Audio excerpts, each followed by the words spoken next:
ನಮಸ್ತೆ ಸ್ನೇಹಿತರೆ, ಇವತ್ತಿನ ದಿನ ಅತ್ಯುತ್ತಮವಾದ ಮಾಹಿತಿಯೊಂದಿಗೆ ಆರಂಭ ಮಾಡೋಣ.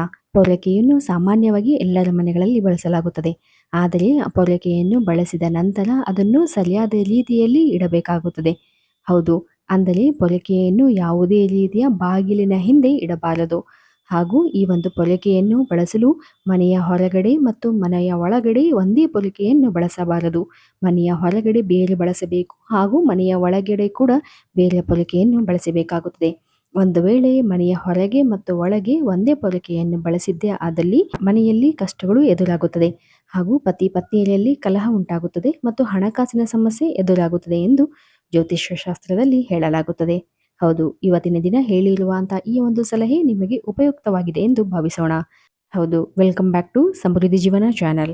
ಇವತ್ತಿನ ದಿನ ಅತ್ಯುತ್ತಮವಾದಂತಹ ಮಾಹಿತಿ ಹಾಗೂ ಎಲ್ಲರಿಗೂ ಅತ್ಯವಶ್ಯಕವಾಗಿ ಬೇಕಾಗಿರುವಂತಹ ಮಾಹಿತಿಯ ಬಗ್ಗೆ ತಿಳಿಯೋಣ. ಸಾಮಾನ್ಯವಾಗಿ ಜನರು ಹಣಕಾಸಿನ ಸಮಸ್ಯೆ ಸೇರಿದಂತೆ ಅನೇಕ ಕಷ್ಟಗಳಿಂದ ಪರದಾಡುತ್ತಾ ಇರುತ್ತಾರೆ. ಇದಕ್ಕಾಗಿ ಪರಿಹಾರಗಳನ್ನು ಸಹ ಬಹಳ ಜನ ಹುಡುಕುತ್ತಾ ಇರುತ್ತಾರೆ. ಆದರೆ ಮನೆಯಲ್ಲಿ ಇರುವ ಕೇವಲ ಕೆಲವೊಂದು ವಸ್ತುಗಳು ನಮ್ಮ ಜೀವನದಲ್ಲಿ ಇರತಕ್ಕಂಥ ಕಷ್ಟಗಳಿಂದ ನಮ್ಮನ್ನು ಹೊರತರುತ್ತವೆ. ಅಂತಹ ಶಕ್ತಿ ನಮ್ಮ ಮನೆಯಲ್ಲಿ ಇರುವ ಕೆಲವು ವಸ್ತುಗಳಿಗಿರುತ್ತದೆ. ಹೌದು ಸ್ನೇಹಿತರೆ, ಆ ಒಂದು ವಸ್ತುವಿನ ಬಗ್ಗೆ ಇವತ್ತಿನ ದಿನ ತಿಳಿಯೋಣ. ಹೌದು, ಅದುವೇ ಲವಂಗ. ನಿಮಗೆ ಗೊತ್ತಿರಬಹುದು, ಲವಂಗವನ್ನು ಆರೋಗ್ಯದ ದೃಷ್ಟಿಯಿಂದ ಅತ್ಯುತ್ತಮವಾದಂತಹ ಪದಾರ್ಥವೆಂದು ಹೇಳಲಾಗುತ್ತದೆ. ಲವಂಗವನ್ನು ನಿಯಮಿತವಾಗಿ ಬಳಸೋದ್ರಿಂದ ವ್ಯಕ್ತಿಯ ಜೀರ್ಣಕ್ರಿಯೆ ಉತ್ತಮವಾಗಿರುತ್ತೆ ಎಂದು ಕೂಡ ಹೇಳಲಾಗುತ್ತದೆ. ಅಷ್ಟೇ ಅಲ್ಲದೆ ಈ ಒಂದು ಲವಂಗವನ್ನು ನಾವು ಪೂಜೆಯಲ್ಲೂ ಕೂಡ ಬಳಸಬಹುದು. ಲಕ್ಷ್ಮೀ ದೇವಿಯ ಪೂಜೆಯಲ್ಲಿ ಈ ಲವಂಗವನ್ನು ಬಳಸೋದ್ರಿಂದ ಸಿರಿ ಸಂಪತ್ತು ಹೆಚ್ಚಾಗುತ್ತದೆ ಎಂದು ಹೇಳಲಾಗುತ್ತದೆ. ಹಾಗೂ ಇವತ್ತಿನ ದಿನ ಯಾವ ವ್ಯಕ್ತಿ ಕಷ್ಟದಿಂದ ಹಾಗೂ ಹಣಕಾಸಿನ ಸಮಸ್ಯೆ ಅಥವಾ ಯಾವುದೇ ರೀತಿಯ ಮನೆಯಲ್ಲಿ ನಕಾರಾತ್ಮಕತೆಯಿಂದ ಒದ್ದಾಡ್ತಾ ಇದ್ರೆ ಆ ಸಮಸ್ಯೆಯಿಂದ ಹೊರಬರಲು ನಾವು ಲವಂಗವನ್ನು ಯಾವ ಎಲ್ಲ ರೀತಿಯಲ್ಲಿ ಯಾವ ವಿಧದಲ್ಲಿ ಈ ಲವಂಗವನ್ನು ಉಪಯೋಗಿಸಬೇಕು ಎಂಬುದರ ಬಗ್ಗೆ ತಿಳಿಯೋಣ. ಜ್ಯೋತಿಷ್ಯ ಶಾಸ್ತ್ರದಲ್ಲಿ ಲವಂಗವನ್ನು ಬಳಸಿ ಅನೇಕ ಸಮಸ್ಯೆಗಳಿಗೆ ಪರಿಹಾರವು ಸಿಗುತ್ತದೆ. ಇದನ್ನು ಬಳಸಿಕೊಂಡು ಗ್ರಹಗಳ ದೋಷವನ್ನು ಪರಿಹಾರ ಮಾಡಿ ಗ್ರಹಗಳನ್ನು ಶಾಂತಿಗೊಳಿಸಬಹುದು. ಈ ಲವಂಗದ ಪರಿಹಾರಗಳನ್ನು ನೀವು ಮಾಡೋದ್ರಿಂದ ಸಂಪತ್ತನ್ನು ಪಡೆಯಲು ಅಷ್ಟೇ ಅಲ್ಲದೆ ಸಂಪತ್ತನ್ನು ಗಳಿಸಲು ಇರುವಂತಹ ಯಾವುದೇ ರೀತಿಯ ಅಡೆತಡೆ ತೊಂದರೆಗಳನ್ನು ಸಹ ಕಡಿಮೆ ಮಾಡುತ್ತದೆ ಹಾಗೂ ನಿಮ್ಮ ಜೀವನದಲ್ಲಿ ಅದೃಷ್ಟವನ್ನು ಬಲಪಡಿಸುತ್ತದೆ ಹಾಗೂ ನಿಮ್ಮ ಜೀವನದಲ್ಲಿ ಉತ್ತಮವಾದಂತಹ ಅವಕಾಶಗಳನ್ನು ತರಲು ಇದು ಸಹಾಯಕವಾಗುತ್ತದೆ. ಈ ಒಂದು ಲವಂಗದ ಪರಿಹಾರಗಳನ್ನು ನೀವು ಮಾಡೋದ್ರಿಂದ ರಾಹು ಕೇತು ದೋಷಗಳನ್ನು ಹೋಗಲಾಡಿಸಬಹುದು ಎಂದು ಕೂಡ ಹೇಳಲಾಗುತ್ತದೆ. ಹೌದು, ಮೊದಲನೆಯದಾಗಿ ಅಮಾವಾಸ್ಯೆ ಅಥವಾ ಹುಣ್ಣಿಮೆಗಳಲ್ಲಿ 11 ಲವಂಗದ ಜೊತೆ 11 ಕರ್ಪೂರವನ್ನು ಬೆರೆಸಿ ಸುಟ್ಟು ಹಾಕಬೇಕು. ಇದರಿಂದ ಮನೆಯಲ್ಲಿರುವಂತಹ ನಕಾರಾತ್ಮಕತೆ ಹೋಗುವುದರ ಜೊತೆಗೆ ಲಕ್ಷ್ಮೀ ದೇವಿಯ ಅನುಗ್ರಹ ದೊರೆಯುತ್ತದೆ ಹಾಗೂ ಇದರಿಂದ ನಿಮ್ಮ ಜೀವನದಲ್ಲಿ ಕಳೆದು ಹೋಗಿರುವ ಅಥವಾ ಯಾರಿಗಾದರೂ ಕೊಟ್ಟಿರುವಂತಹ ಹಣವು ಕೂಡ ಮರಳಿ ಪಡೆಯಬಹುದು. ಅಷ್ಟೇ ಅಲ್ಲದೆ ನಿಮ್ಮ ಜೀವನದಲ್ಲಿ ಆರ್ಥಿಕವಾಗಿ ಸಹ ಅನೇಕ ರೀತಿಯ ಲಾಭಗಳನ್ನು ಕಾಣಬಹುದು.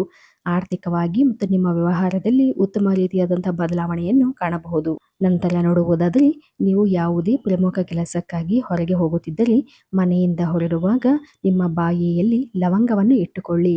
ನಂತರ ಕೆಲಸದ ಸ್ಥಳದಲ್ಲಿ ನಿಮ್ಮ ಬಾಯಿಯಿಂದ ಲವಂಗಗಳನ್ನು ಉಗಿಯಿರಿ.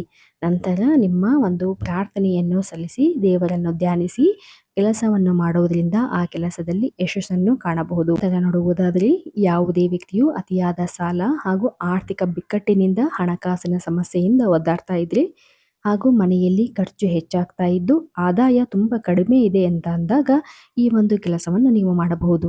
ಅದೇನೆಂದರೆ, ಪ್ರತಿದಿನ ಅಥವಾ ಪ್ರತಿ ಶುಕ್ರವಾರ ಲಕ್ಷ್ಮೀ ದೇವಿಯನ್ನು ಪೂಜಿಸುವಾಗ 2 ಲವಂಗಗಳನ್ನು ಗುಲಾಬಿ ಹೂವುಗಳೊಂದಿಗೆ ಲಕ್ಷ್ಮೀ ದೇವಿಗೆ ಅರ್ಪಿಸಿ. ಅಷ್ಟೇ ಅಲ್ಲದೆ 5 ಲವಂಗಗಳನ್ನು ಕೆಂಪು ಬಟ್ಟೆಯಲ್ಲಿ ಕಟ್ಟಿ ಅವುಗಳನ್ನು ಸುರಕ್ಷಿತವಾಗಿ ಕಪಾಟಿನಲ್ಲಿ ಇರಿಸಿ.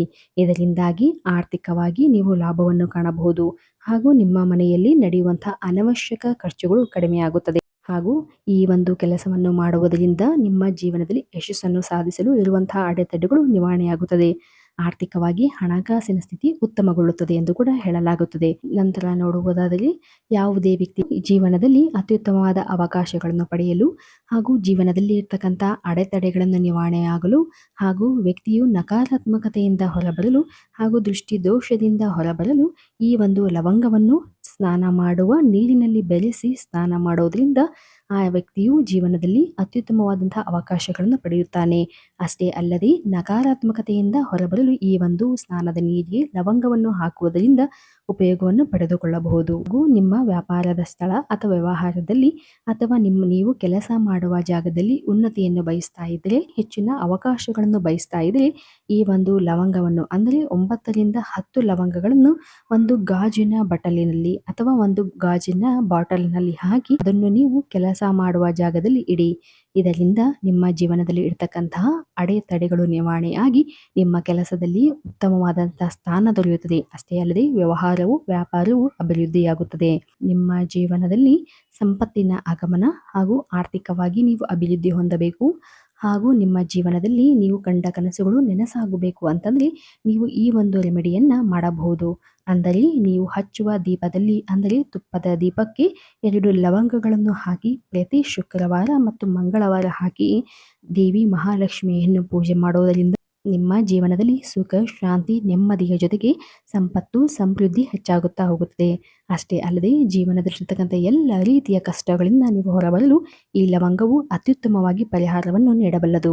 ನಿರಂತರವಾಗಿ ಈ ಲವಂಗವನ್ನು ಬಳಸಿ ನೀವು ಪೂಜೆಗಳನ್ನು ಮಾಡುವುದರಿಂದ ಹಾಗೂ ಪರಿಹಾರಗಳನ್ನು ಮಾಡಿಕೊಳ್ಳೋದ್ರಿಂದ ನಿಮ್ಮ ಜೀವನದಲ್ಲಿರ್ತಕ್ಕಂಥ ಎಲ್ಲ ರೀತಿಯ ಸಮಸ್ಯೆಗಳಿಂದ ಹೊರಬರಲು ಮಾತ್ರವಲ್ಲದೆ ನಿಮ್ಮ ಜೀವನದಲ್ಲಿ ಯಶಸ್ಸನ್ನು, ನಿಮ್ಮ ಗುರಿಯನ್ನು ತಲುಪಲು ಈ ಒಂದು ಲವಂಗವು ಸಹಾಯಕವಾಗುತ್ತದೆ. ಈ ಒಂದು ಲವಂಗದ ಪೂಜೆಯಿಂದ ನಿಮ್ಮ ಮನೆಯಲ್ಲಿರ್ತಕ್ಕಂಥ ನಕಾರಾತ್ಮಕತೆಯ ದೂರವಾಗಿ ನಿಮ್ಮ ಸುತ್ತಲೂ ಸಕಾರಾತ್ಮಕ ವಾತಾವರಣ, ಒಂದು ಪಾಸಿಟಿವ್ ವಾತಾವರಣ ಉಂಟಾಗಿ ನಿಮ್ಮ ಜೀವನದಲ್ಲಿ ವೆಲ್ತ್, ಸಂಪತ್ತು, ಅಬೌಂಡೆನ್ಸ್ ಹಾಗೂ ಲಕ್ ಅನ್ನೋದು ನಿಮ್ಮ ಹಿಂದೆ ಬರುತ್ತದೆ ಸ್ನೇಹಿತರೆ. ಹೌದು, ಈ ರೀತಿಯಾದಂತಹ ಸರಳ ಸುಲಭ ಮಾಹಿತಿಗಾಗಿ ದಯವಿಟ್ಟು ನಮ್ಮ ಚಾನಲನ್ನು ಸಬ್ಸ್ಕ್ರೈಬ್ ಮಾಡಿ ಹಾಗೂ ಲೈಕ್ ಮಾಡಿ. ಧನ್ಯವಾದಗಳು.